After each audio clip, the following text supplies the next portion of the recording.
First contact with the Mochicat-erpillar People by Farmwitch 4275. The gods were angry. It started 2 months ago and hasn't stopped. Shadows loomed in the clouds, smoke filled the skies. We had been trembling in our homes every night as the elders warned us of impending doom and horrible death. We were wise to heed their warnings. One night, a falling star came from the heavens and flattened the town hall. Thankfully, nobody was harmed, as we were all deep in the caves under the mountain, safe and sound. Stars fell around us, streaks of light coursing through the night sky, day in and day out. Sometimes we would see massive blasts of light high above, as if a ball of fire had erupted. Fear gripped us, and for the first time in our history, we missed the harvest. Too scared of potential destruction, we let the fields grow too wild, failing to reap them for the first time in generations. By the time desperation kicked in, and the elders ordered us to brave the angered gods, we managed to collect perhaps a fifth of the grains and fruits we usually harvested. It didn't help that a few falling stars had set our largest field ablaze, leaving us unable to save it. We teetered on the brink of a food shortage, and desperation set in. As per tradition in times of hardship, we gathered at what remained of our town hall. I was one of the men who volunteered for rationing, reducing my own food supply to ensure someone else had enough. I ate once every 2 days instead of twice daily. Sacrifices had to be made, but we would endure. We always did. Despite our prayers and rituals, however, the gods continued their war in the skies. What had we done to anger them? Why did they harm us so? What was our sin? It didn't matter. One day, I decided to brave the gods' terror and fetch a gopal from the forest. Goppals are delicious fruits that grow from small bushes on the forest floor, a delicacy often made into cakes. I had been saving my rations, not eating for over a week, in hopes of trading for cake mixture. I wanted to bake a cake for my little niece's upcoming birth week. Even amidst the madness, I wanted her to understand that happiness could still be found somewhere. I slipped out during a meeting.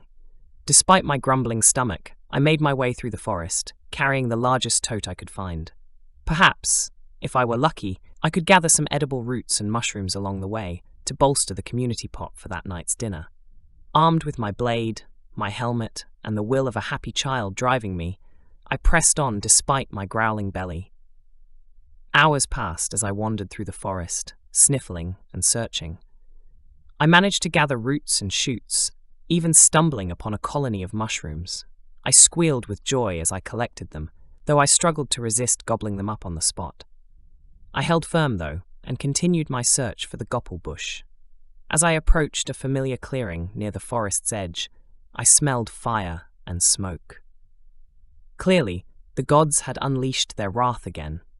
Bracing myself to flee at the first sign of flames, I pressed on toward the spot where I knew a gopal bush stood. I sniffled along the ground, stopping dead in my tracks when I reached the clearing. Something smelled amazing. My tummy grumbled angrily at the tantalizing aroma as I looked around. My hunger morphed into fearful terror when I saw the source of the smell. 4 creatures of varying sizes, clad in metallic armor, were gathered around a campfire.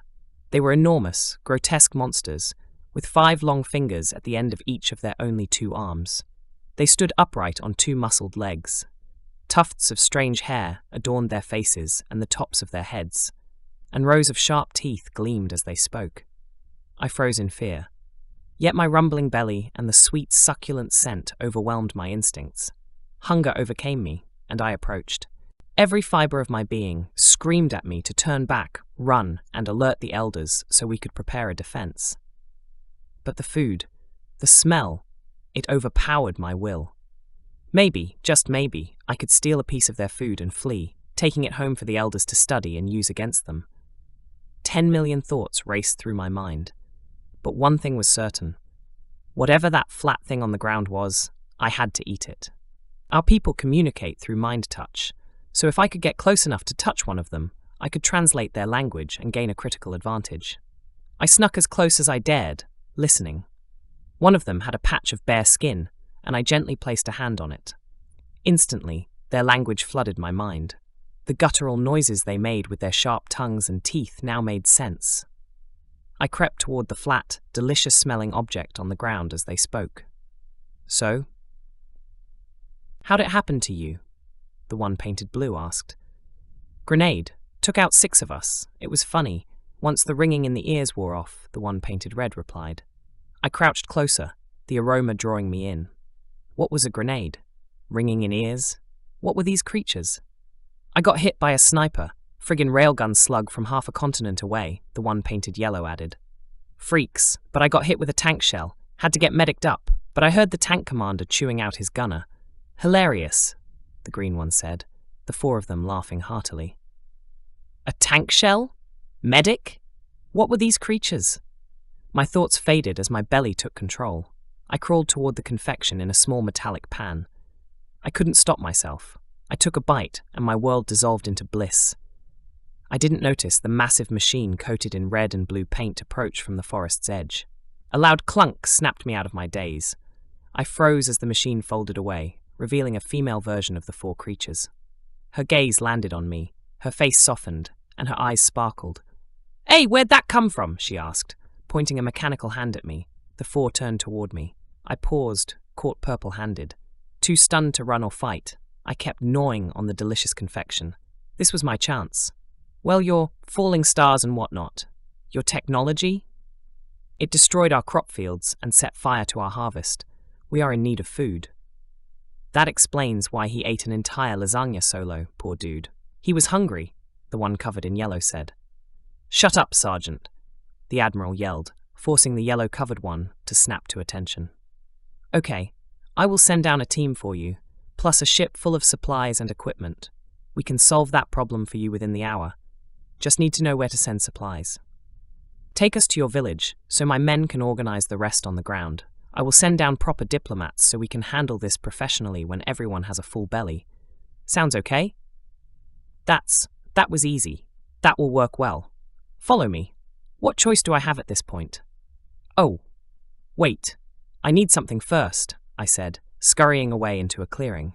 I had just remembered what I came here for in the first place. I found a gopal bush and quickly plucked a few of the delicious, sweet fruits before returning to the humans. The female in the giant machine had followed me closely and found another gopal bush, picking a few more. What are these? She asked. Gopal berries, so called because we can't help but gobble them up whenever we find them. They are a tasty after-meal delicacy in my home. Everyone loves these things. I came out here to find a few so I could use them to celebrate an occasion with a family member. I wanted to make a cake, I replied. Oh, cool, she said, tossing one into her mouth. Her face contorted into an expression of pure happiness. Oh my God! These taste just like caramel candy apples, with marshmallows in the center, she yelled. Lieutenant, what did the training manuals tell you about eating alien items? Didn't we learn from the Antares incident? The one covered in red paint yelled from his spot at the campfire. Oops, she said as she swallowed. Welp, too late now, I said.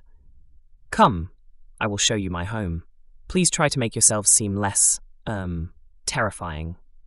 Little did I know, the choice to let them follow me to my home was the start of my world's first golden age.